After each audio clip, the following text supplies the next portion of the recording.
Halos 40 bagong general ng PNP ang nanumpa sa pwesto sa harap ni President Bongbong Marcos. May mahigpit na bili naman ang Pangulo sa mga bagong opisyal. Nagbabalik si Pierre Pastor. As you go on your new paths, remember, you are not only rising in rank, you are also rising in responsibility. Always carry in your hearts your oath to our great republic. Faithfully, honestly, and unequivocally uphold and defend our Constitution.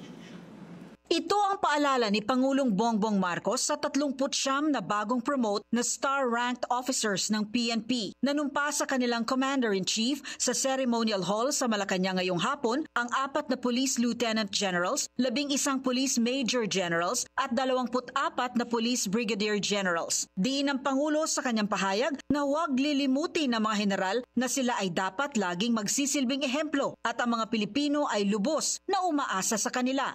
Filipinos expect to live in a safe, fair, and just environment where peace and order are preserved, while upholding the rights and dignity of all citizens. Inihayag ng Pangulo na siya at ang buong sambayanan ay laging magpapasalamat sa mga sakripisyo at paghihirap ng mga pulis. Una rito, pinaalala rin ni PNP Chief Romel Marbil sa mga bagong general na dapat nilang panatilihin ang pinakamataas na pamantayan ng kanilang serbisyo sa publiko. Para sa Agenda, Pierre Pastor, Billionaire News Channel.